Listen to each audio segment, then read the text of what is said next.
नमस्ते, स्वागत है आपका सुजाता की रसोई में। आज हम बनाएंगे मसूर दाल की पकौड़ी। तो चलिए रेसिपी शुरू करते हैं। लेंगे एक बड़ा सा बॉल। मैं यहाँ पे 300 ग्राम मसूर दाल ले रही हूँ। आपको जितनी पकौड़ी बनानी है दाल की क्वांटिटी अपने हिसाब से रखिए। ये 240 ग्राम का कप है और एक 60 ग्राम का कप है। अब दाल को हम 3 से 4 पानी बढ़िया से धो लेंगे ताकि दाल का जो पॉलिश हो ना वो निकल जाए। दाल में पॉलिश नहीं होनी चाहिए। अब हम उसी कप से 4 कप पानी रखेंगे और इसे एक बार हम चला लेंगे ताकि दाल हमारी नीचे बैठ जाए। और इसे 30 मिनट के लिए ढक के हमें रख लेना है। 30 मिनट में दाल हमारी बढ़िया सी फूल जाएगी। अब हम लेंगे छोटा सा बॉल और 30 ग्राम मैं यहाँ पे कच्चा चावल ले रही हूँ। इसे एक बार से 2 बार हम अच्छे से धो लेंगे। फिर इसमें पानी हम रखेंगे और एक बार चम्मच से हम चला लेंगे और चला के इसे भी हम 30 मिनट के लिए ढक लेंगे। दाल और चावल हमारी दोनों साथ में अच्छे से फूल जाएंगे। 30 मिनट हमारा हो गया है। दाल और चावल हमारी फूल गई है। अब इसका पानी हम निकाल लेंगे। दाल का पानी निकाल ली हूँ मैं। अब लेंगे बड़ा सा मिक्सर जार और उसमें सारा दाल हमें रख लेना है। और दाल में ना एक्स्ट्रा पानी हमें नहीं डालनी है। नीचे जो थोड़ी बहुत पानी बच गई ना वही पानी हम डालेंगे। इसे बारीक ग्राइंड हमें नहीं करनी है, दाल को दरदरा ग्राइंड करनी है।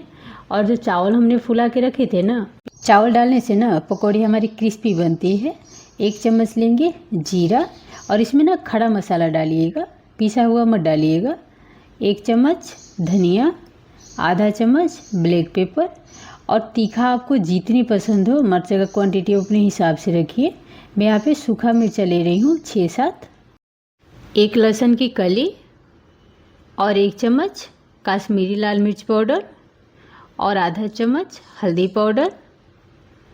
और ढक्कन बंद करेंगे और इसे हमें ग्राइंड करनी है।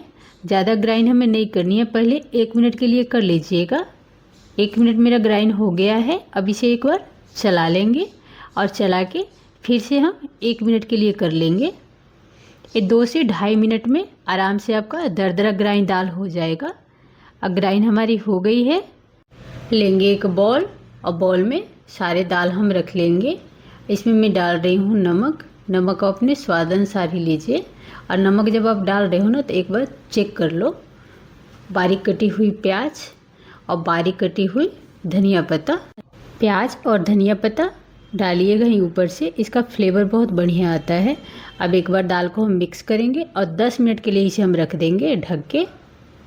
गैस ऑन करेंगे, इस पे रखेंगे हम कढ़ाई और कढ़ाई को ना 2 से 3 मिनट हाई फ्लेम पे हमें गरम करना है ताकि पकौड़ी जब हम डालें तो पकौड़ी हमारे नीचे चिपके ना।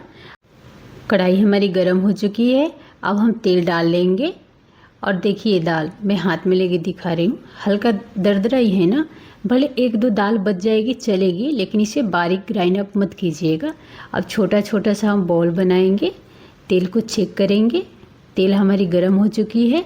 गैस को आप लो फ्लेम पे कर ले, नहीं तो पकौड़ी आप डालिएगा ना तो पकौड़ी जो फर्स्ट में डालिएगा वो पकौड़ी आपकी जल जाएगी। तो गैस को लो फ्लेम पे करें और छोटा छोटा बॉल बना के हल्के हल्के हाथ से चिपटा करके सारी पकौड़ी हमें डाल लेनी है। और एक तरफ 4 मिनट पकौड़ी हमें फ्राई करनी है। 4 मिनट हमारा हो गया है। अब इसे हम पलट लेंगे। देखिए सारी पकौड़ी हमारी फूल गई है ना। कितना पतला पतला छोटा छोटा मैं डाली थी, एकदम तेल के ऊपर ही आ गई है। फिर से इसे हमें एक तरफ 4 मिनट हमें फ्राई करना है। 4 मिनट हमारी हो गई है। ये अच्छे से फ्राई हो गई है पकौड़ी। अब गैस को आप हाई फ्लेम पे कर ले। जब पकौड़ी आपकी फ्राई हो जाए उसके बाद में आप गैस को हाई फ्लेम पे कर ले। फिर जब निकाले तो लो फ्लेम पे कर ले। उससे क्या होगा ना, हमारे पकौड़ी में तेल बिल्कुल नहीं चिपकती है।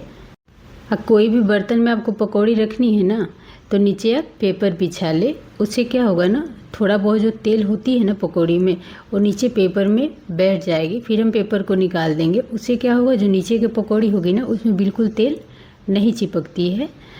अब वैसे ही सारे पकौड़ी हम बना लेंगे। जब पकौड़ी आप डालो गैस को आप लो फ्लेम पे कर लो और जब फ्राई हो जाए बढ़िया सी पकौड़ी तो फिर आप हाई फ्लेम पे करके आप सारे पकौड़ी को निकाल लो। अब एक बार मैं पकौड़ी आपको छान के दिखा दी, आपको भी बिल्कुल इसी तरीके से बनानी है तो पकौड़ी आपकी नहीं बिगड़ेगी। अब गैस आप बंद कीजिए और तेल हमारी इतनी गर्म है कि इसी में हरी मिर्चा हमारा फ्राई हो जाएगा। एक बार मैं आपको पकौड़ी बजा के दिखा रही हूँ, खनखन की आवाज़ आ रही है ना। ले लीजिए गर्मा गर्म पकौड़ी और हरी चटनी, फ्राई मिर्चा। मेरी रेसिपी आपको कैसी लगी कमेंट करके बताइएगा और चैनल को सब्सक्राइब कर लीजिएगा। Bye bye.